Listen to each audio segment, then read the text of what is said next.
I have sat in the Galactic Council chamber for 60 years. 60 years of treaties and tariffs and territorial disputes.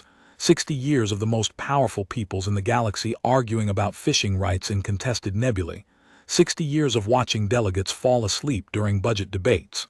I am a clerk, a procedural officer, if you want the dignified title, the creature who makes sure the motions are in order and the votes are counted and the record is kept. It is not exciting work. I chose it because it is not exciting. I like things to be in order.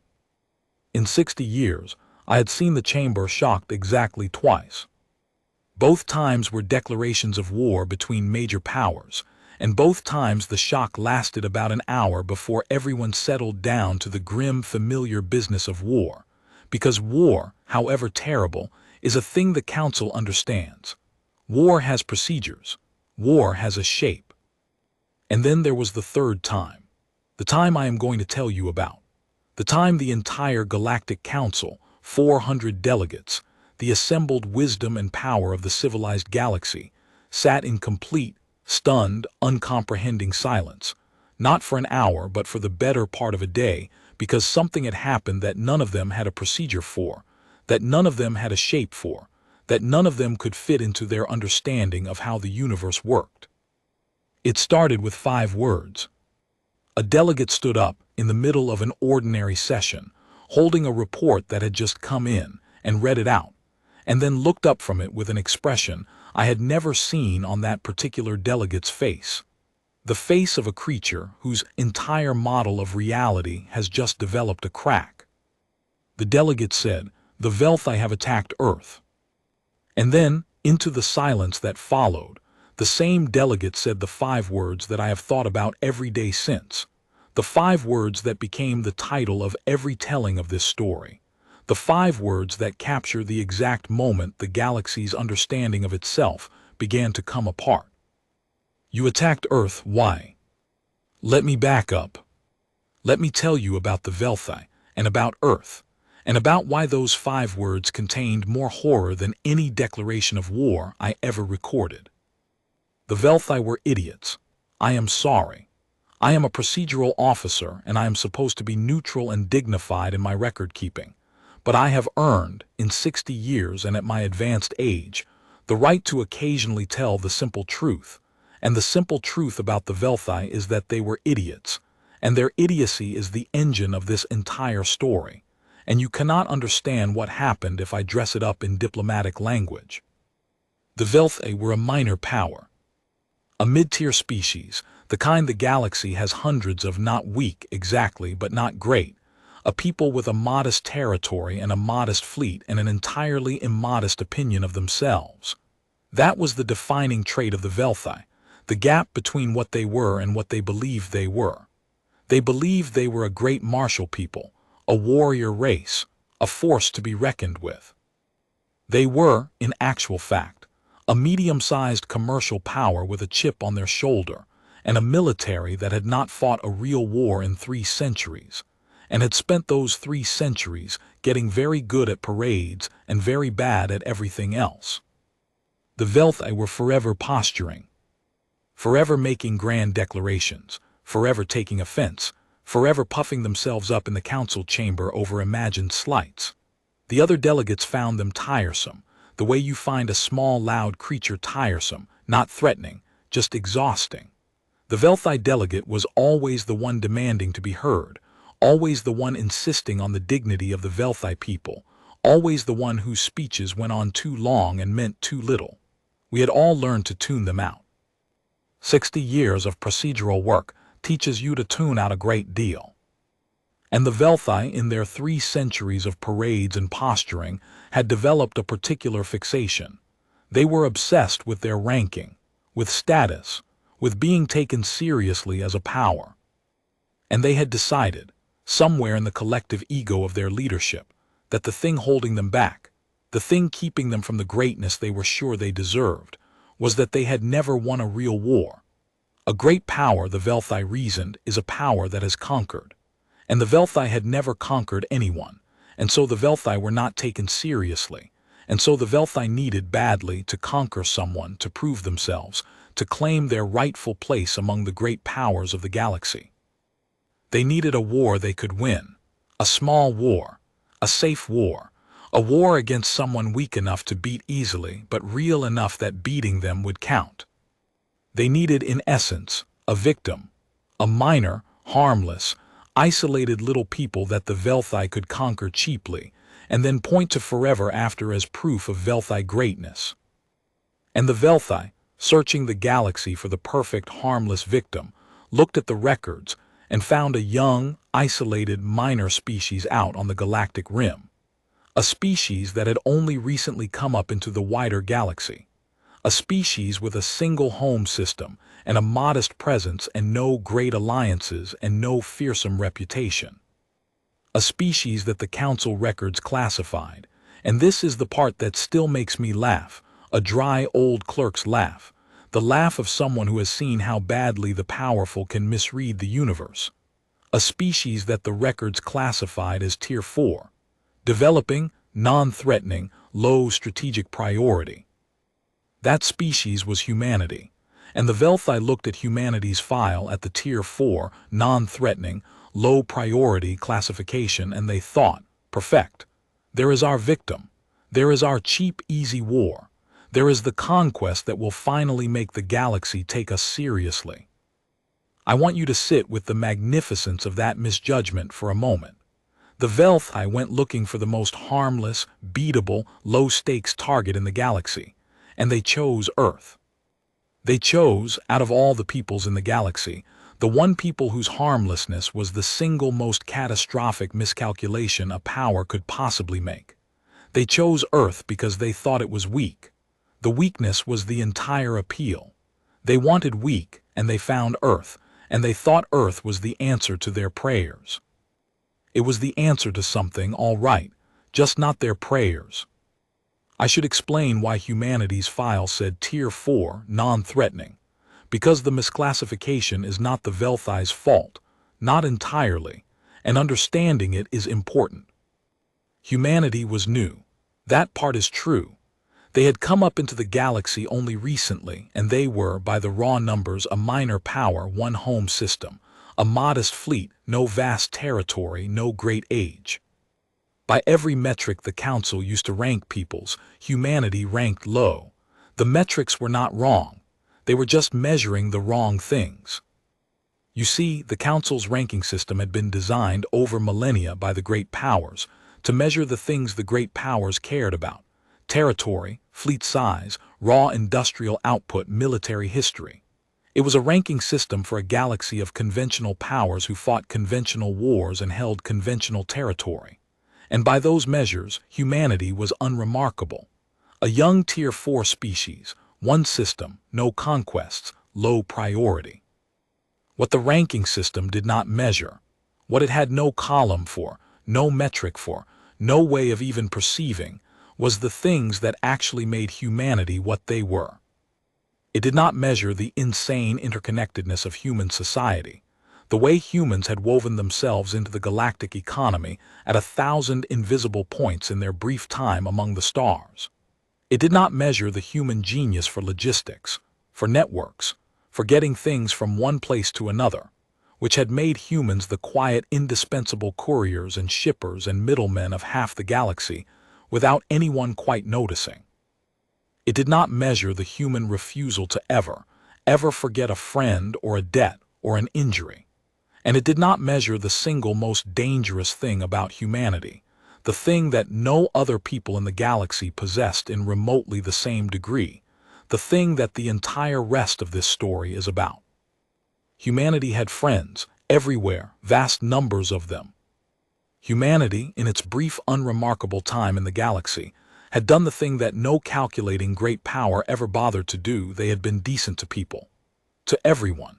To the minor peoples the great powers ignored, to the client species nobody cared about, to the small and the weak and the overlooked, humanity had been, consistently and genuinely and without obvious strategic calculation, kind. They had helped. They had traded fairly. They had shown up when people needed them. They had built, without anyone tracking it on any council metric. An enormous, invisible, galaxy-spanning web of goodwill and obligation and genuine affection.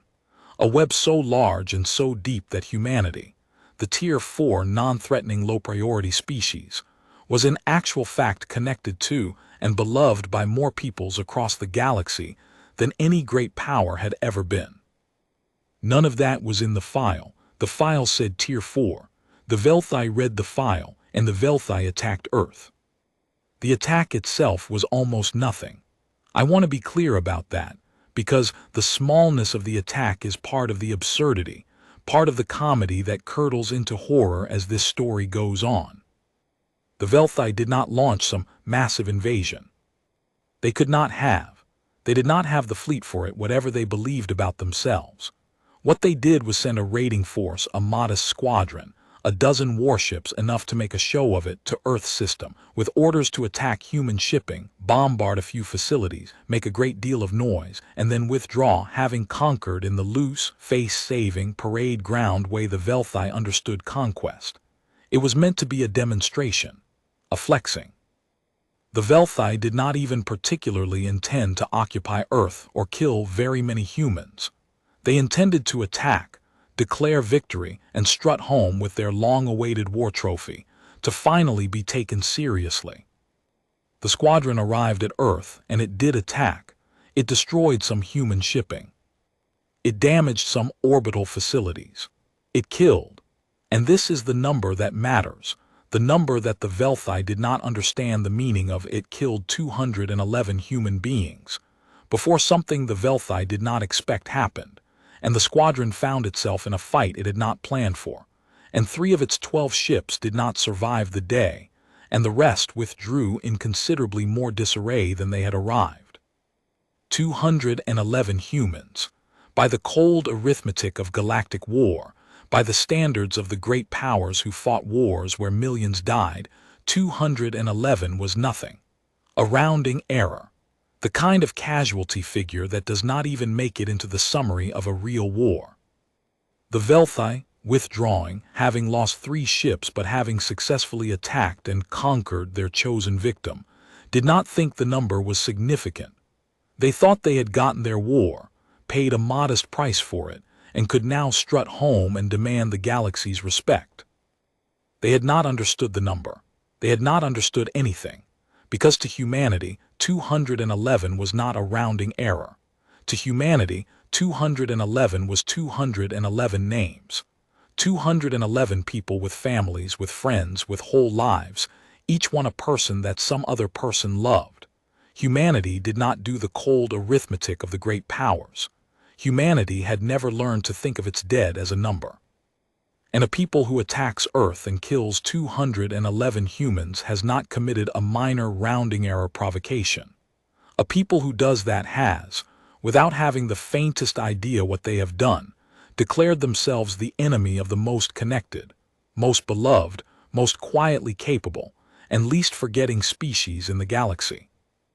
The Velthi strutted home to declare victory, and humanity got to work.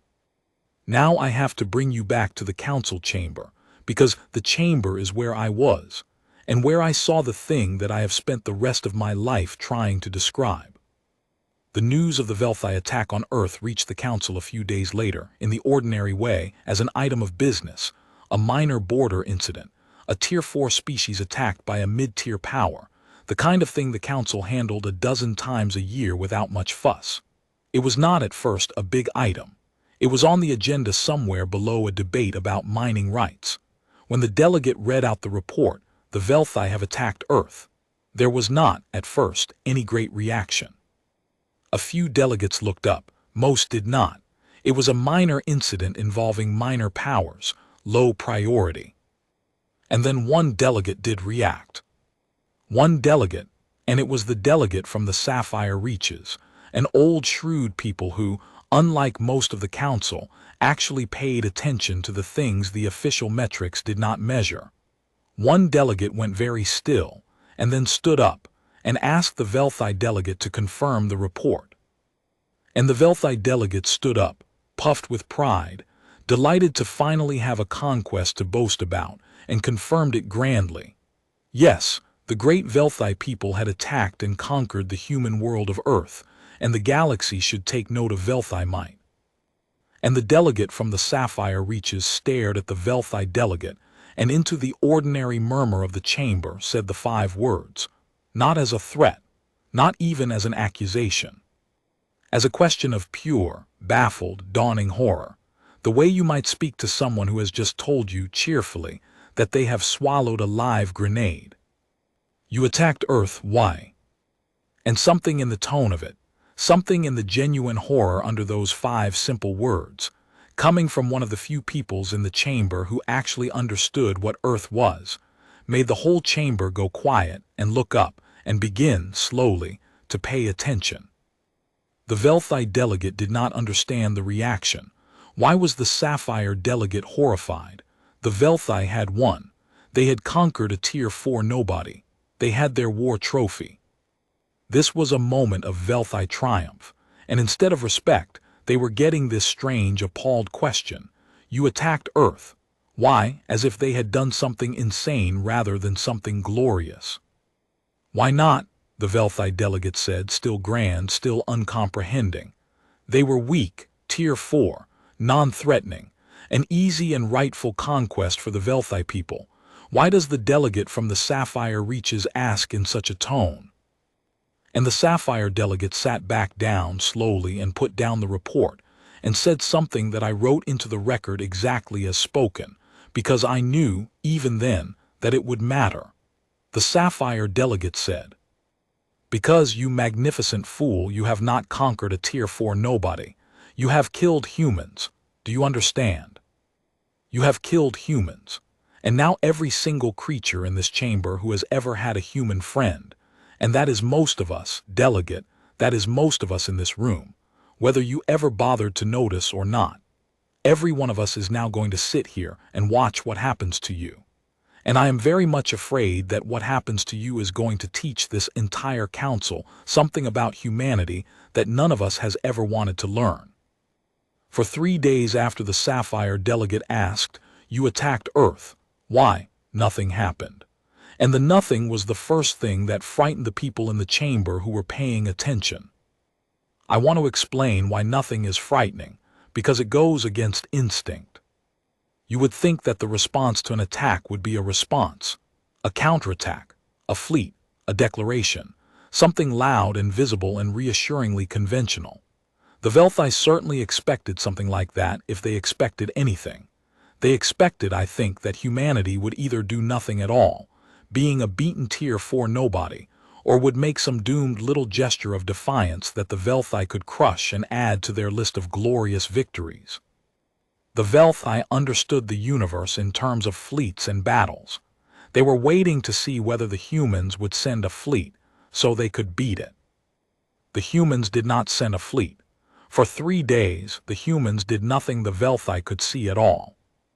And the delegates who understood humanity, the Sapphire delegation, and a few others, the ones who had human friends, who knew what humans were actually like, those delegates grew more frightened by the day, because they knew that human silence after a human death was not the silence of a beaten people. It was the silence of a people doing arithmetic. Not the cold arithmetic of the great powers, the arithmetic of fleets and casualties. A different arithmetic. The arithmetic of who do we know, and what can they do, and how do we make this so total that it never, ever happens again. On the 4th day, the arithmetic was finished, and the galaxy found out what humanity had spent it on, and the chamber began its long descent into the silence I told you about. It started with the ports. The Velthi were a commercial power, remember. Whatever they believed about being a great martial race, the actual basis of the Velthi economy, the thing that kept their modest civilization fed and functioning, was trade. They shipped goods. They imported and exported. They were woven into the galactic economy the way every modern people is woven into it, dependent on the constant flow of cargo and materials and supply through the great trade ports of the galaxy. On the 4th day, the Velthi ships stopped being allowed into the ports. Not all the ports. That is the thing that made it so devastating and so impossible to fight. If humanity had seized the ports or attacked them or blockaded them, that would have been an act of war, a thing the Velthi could respond to, a thing the Council could adjudicate. Humanity did no such thing. Humanity did not control the ports. The ports belonged to dozens of different peoples across the galaxy, sovereign peoples, each making their own decisions. It was just that, one by one, those peoples began to quietly decline to service Velthi ships.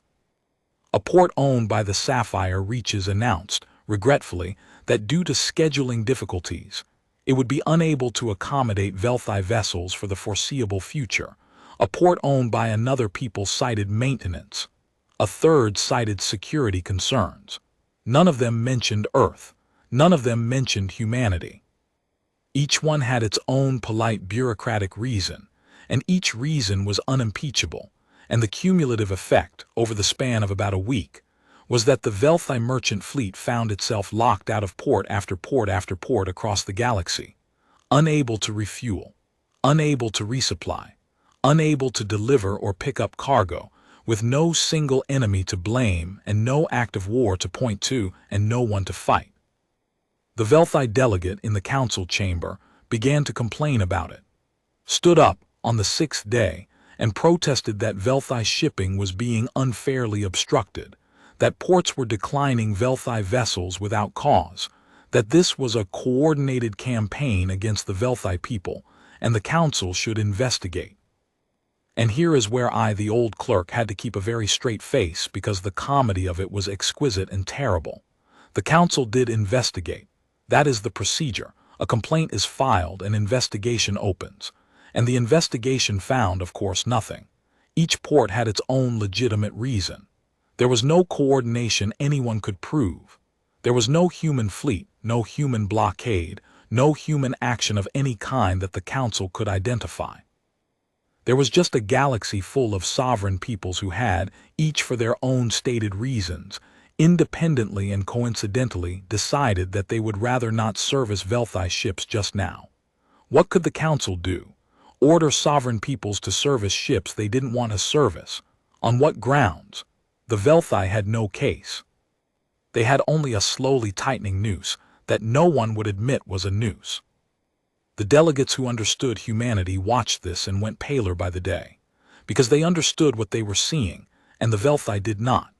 They were watching humanity's invisible web, the vast galaxy-spanning network of goodwill and friendship and obligation that humanity had built quietly over its brief unremarkable time among the stars, the network that appeared on no council metric.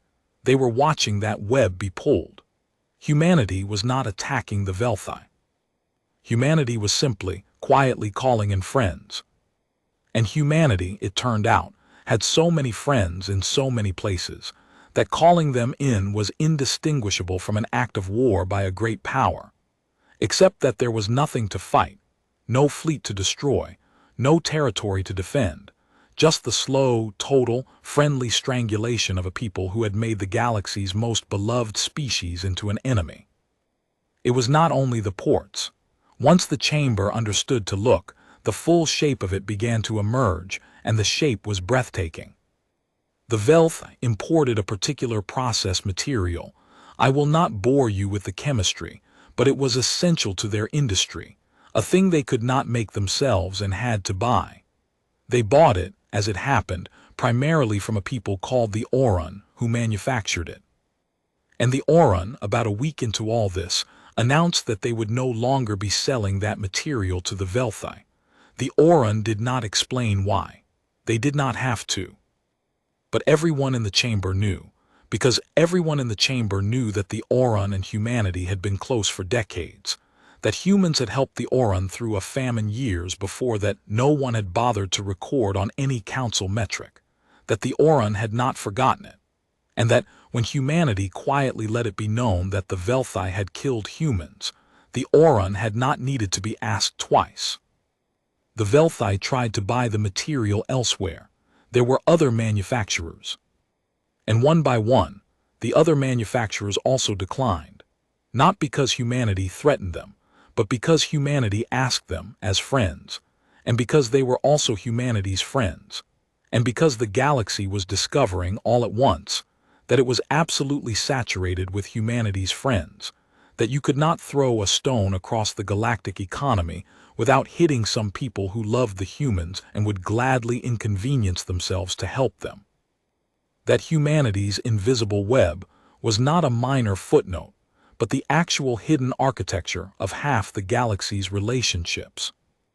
The Velthi's financial transactions began to be delayed, not blocked, delayed, by the clearing houses which were operated by peoples who were, it turned out, humanity's friends.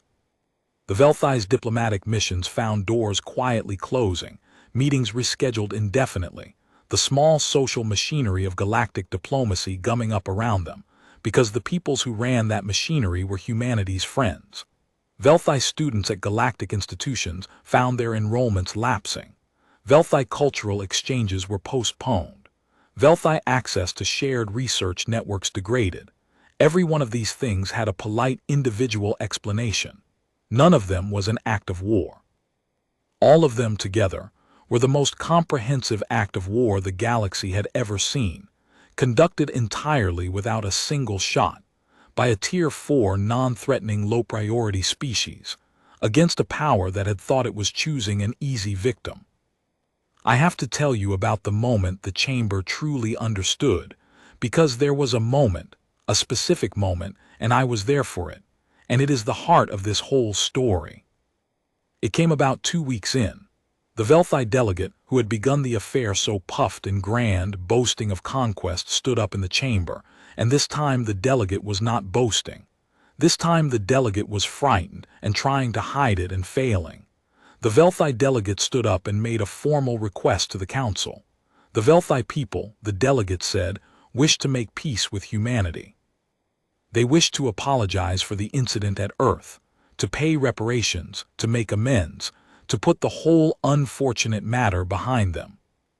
And the Velthi delegate requested that the council facilitate negotiations, that the council bring humanity to the table, so that this misunderstanding could be resolved. And the human delegate, who had said nothing, this whole time not one word, who had sat silent in the chamber through the whole slow strangulation, a small, unremarkable human delegate from a Tier 4 world, watching, the human delegate stood up. For the first time. And the chamber, 400 delegates, went absolutely silent, because everyone wanted to hear, at last, what humanity would say. And the human delegate said, very quietly, very calmly, without any heat at all, "There's no misunderstanding. You understood.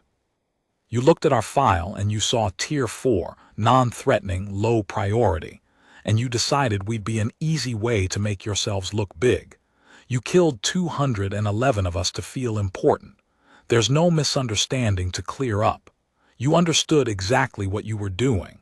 You just didn't understand who you were doing it to." The Velthi delegate started to respond, to offer reparations again, to negotiate. And the human delegate held up one hand, a small human gesture, just a raised hand, and somehow it stopped the Velthi delegate cold and said, "We're not negotiating. I want to be really clear about that because I think you're still not understanding, and I'd like you to understand, finally, before this is over. We are not asking you for anything. We are not blockading you. We are not at war with you.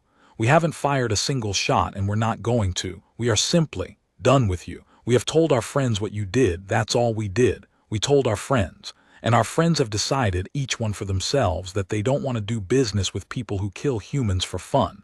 That's not us. That's them. You can't negotiate with us to make it stop because we're not the ones doing it. You'd have to negotiate with the whole galaxy. You'd have to convince every single people who has ever loved a human that what you did was acceptable. Good luck with that. We'll be over here, burying our dead." And the human delegate sat down and did not say another word. The silence that followed is the silence this whole story is named for. The silence the council could not believe. Because in that moment, 400 delegates understood all at once, the thing that none of them had ever wanted to understand, the thing that rewrote everything they believed about power. They understood that humanity had not retaliated. That was the horror. Humanity had genuinely, truly not retaliated, had not fired a shot, had not raised a fleet, had not committed a single act that the Council could even call hostile. Humanity had simply told the truth to its friends, and let the friends decide, and the friends had decided, and the result was the most total destruction of a power that the galaxy had ever witnessed, accomplished without any act of war at all, by a people the Council's own metrics ranked as harmless. And every delegate in that chamber did the same terrible calculation at the same terrible moment. Every delegate looked at the slow, bloodless annihilation of the Velthi and thought, if I did that, if my people killed humans, what would happen to us? And every delegate arrived at the same answer, the answer that turned the chamber to stone, the same thing, exactly the same thing, because we too depend on the goodwill of the galaxy. We too depend on the ports and the trade and the 1,000 invisible relationships, and humanity has more friends than any of us. Humanity has more friends than all of us. We have been ranking them tier 4 for years while they quietly became the most connected, most beloved, most quietly powerful people in the galaxy, and we never saw it because our metrics had no column for love. That was the thing the Council could not believe. Not that humanity was strong, they had expected on some level to eventually learn that the humans had hidden military strength, a secret fleet, some conventional power that explained things, that they could have believed, that fit the model.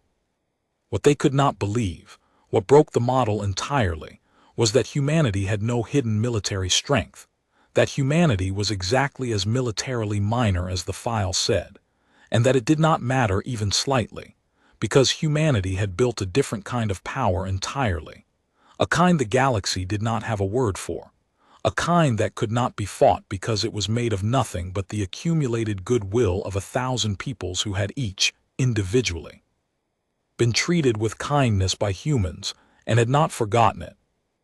The Velthi had attacked Earth because Earth was weak, and Earth was weak by every measure the galaxy knew how to take, and it had not mattered at all.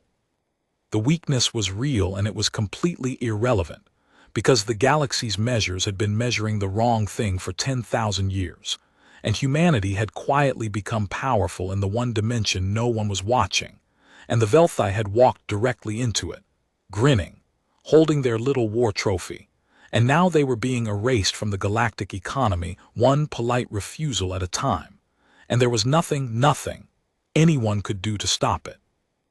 The Velthi delegate in that stone silence made one last attempt, turned to the chamber to all 400 delegates and appealed to them. Surely, the delegate said, the Council would not stand by and watch a member power be destroyed in this way. Surely this coordinated campaign violated some principle, some law, some Council statute. Surely the great powers would intervene to stop this dangerous precedent, this proof that a people could be annihilated without a single act of war. And the delegate from the Sapphire Reaches, the one who had asked the original question, "You attacked Earth. Why?" stood up one last time and answered, and I recorded the answer, and it is the truest thing anyone said in that whole affair. The Sapphire delegate said, "Intervene. On your behalf. Delegate, I want to make sure you understand your situation with total clarity because I do not think you do, even now. You are asking the great powers of this Council to intervene against humanity, to take humanity's side away from it. And I will tell you why not one of us is going to do that. It is not because we cannot. It is because we are humanity's friends too. Every people in this chamber that you are appealing to, we are the friends you are asking us to betray. You killed humans, delegate. You think the great powers are above the web you've fallen into. We are the deepest part of it. I have had human friends for 40 years. Half this chamber has. You did not just make an enemy of a tier 4 world. You made an enemy of everyone in this room who ever sat at a table with a human and found them kind. And that, delegate, is all of us. You are not appealing to a neutral council. You are appealing to the friends of the people you murdered. There is no one here to save you. There was never going to be anyone here to save you. That is what "you attacked Earth" means. That is what we could not believe you had done. I want to tell you what bloodless annihilation actually looks like from the inside, because the words make it sound gentle, and it was not gentle, and the not gentleness is a thing I had to make my peace with, the way the whole council had to make its peace with it. The Velthi did not die. I should say that first because it matters and because it is the thing that separates what humanity did from true atrocity. Not one additional Velthi died after the attack on Earth. Humanity killed no one. There was no bombardment, no famine engineered, no genocide. The Velthi people went on living, breathing, existing. That much humanity left them. But a modern people is not only its bodies.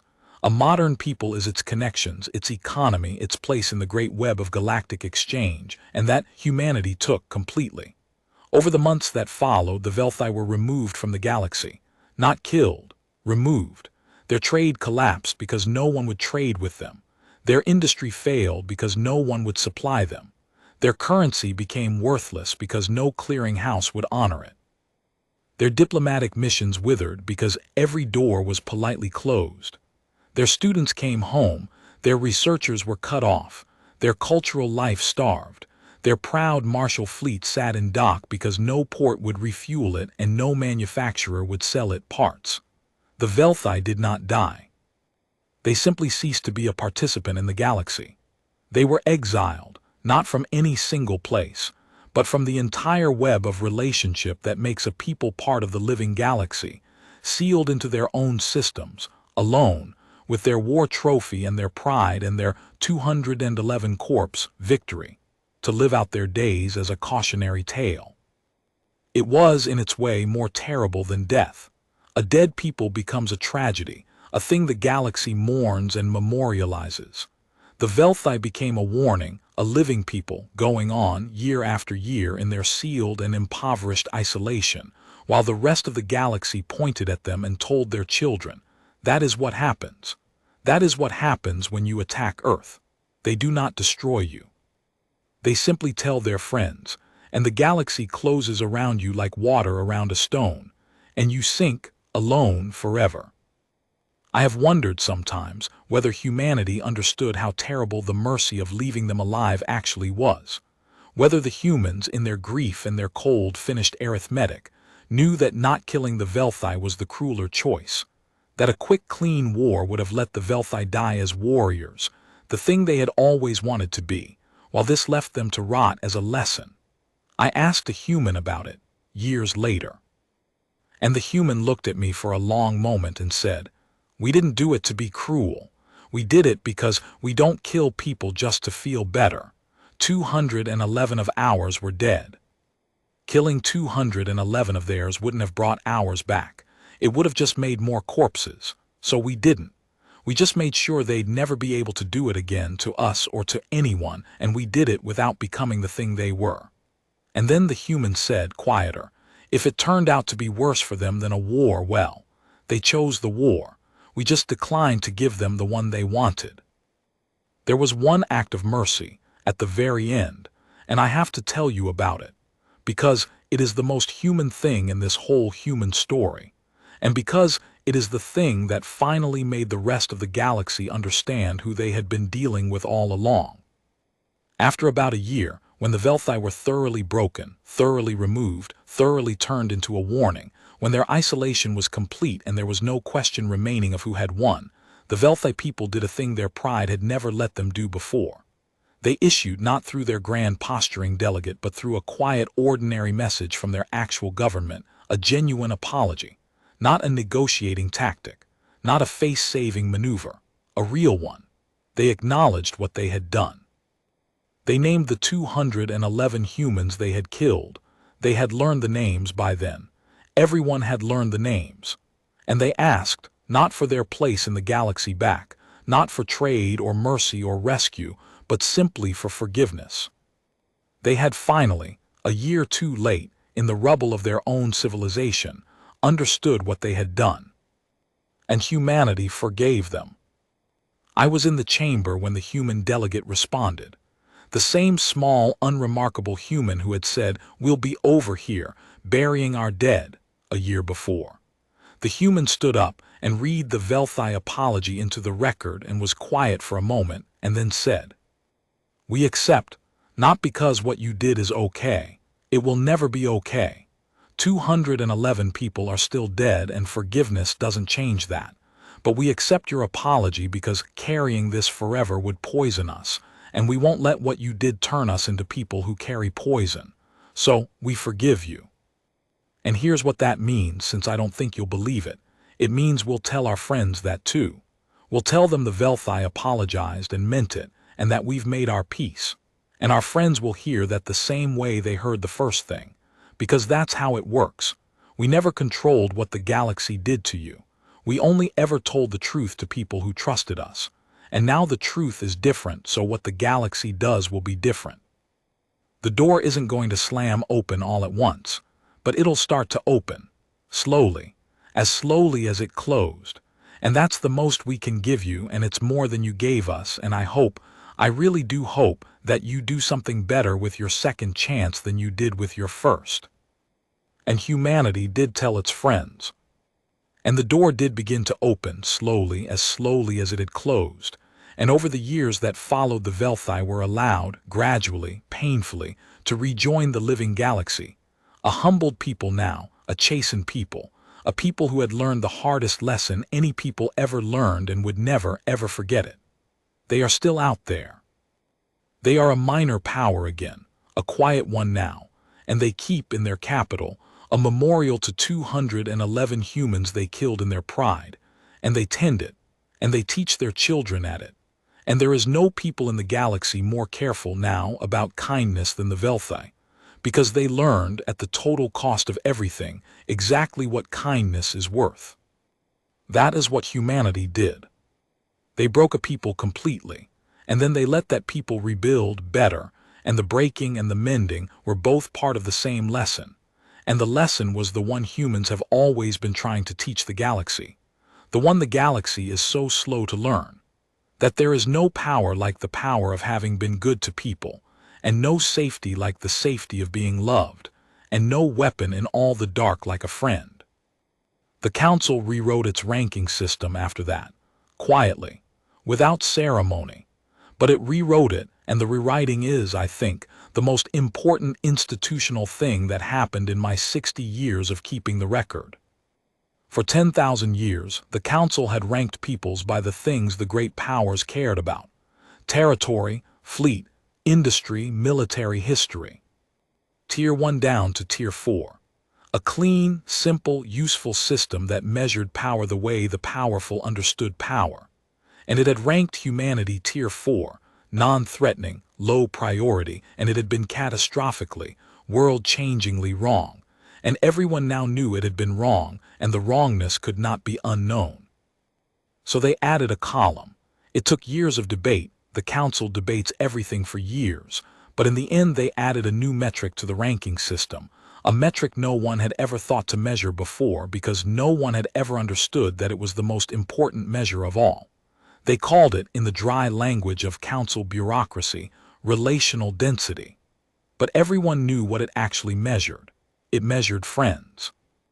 It measured how connected a people was, how beloved, how woven into the goodwill of the galaxy. How many other peoples would, if you were wronged, quietly close their ports and decline their trade and stand with you without being asked? It measured the invisible web.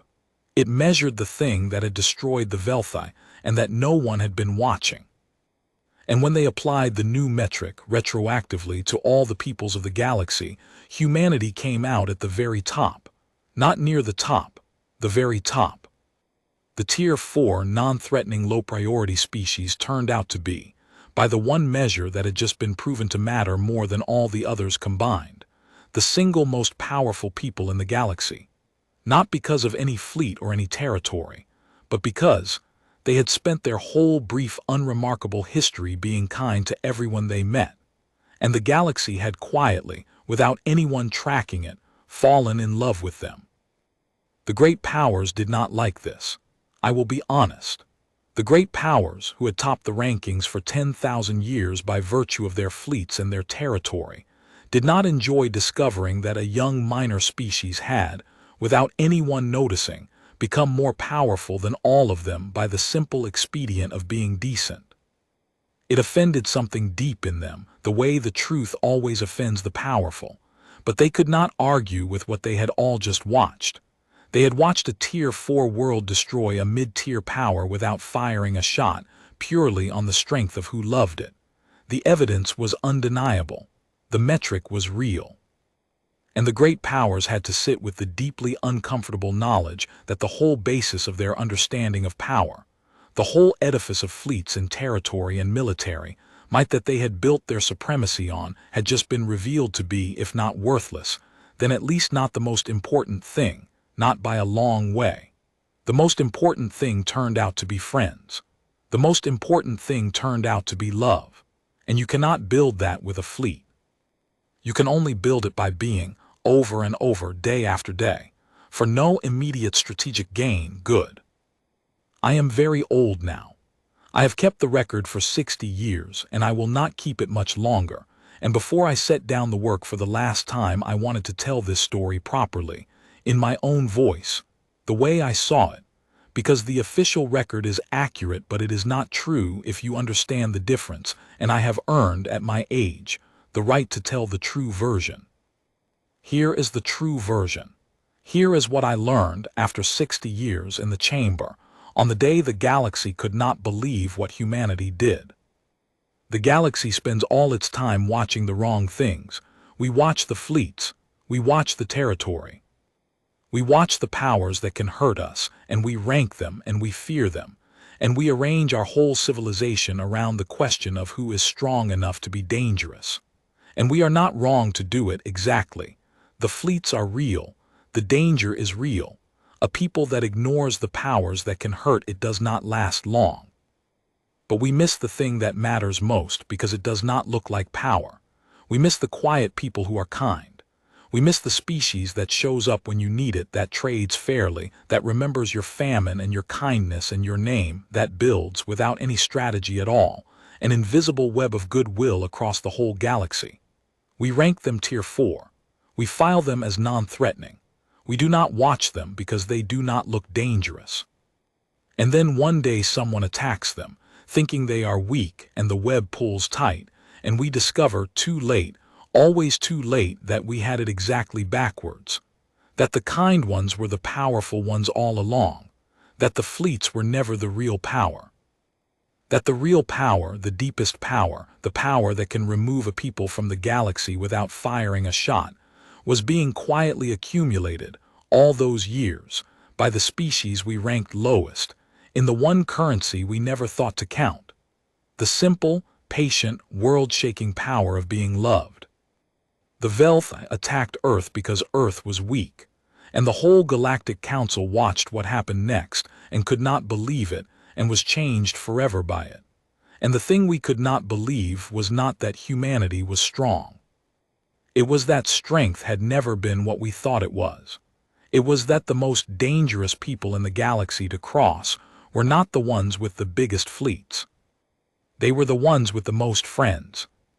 You attacked Earth, the delegate from the Sapphire Reaches asked that first day in pure baffled horror. Why? I understand the horror now. I have spent the rest of my life understanding it. The horror was not that the Velthi had attacked someone strong. The horror was that they had attacked someone beloved, and that in all the galaxy, in all its long history of fleets and territory and military might, there had never been and would never be a more dangerous thing to do.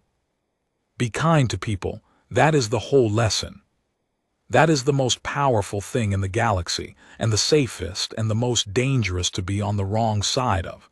Be kind to people. Build the web. And then, if anyone is ever foolish enough to attack you thinking you are weak, you will not need a fleet. You will only need to tell your friends.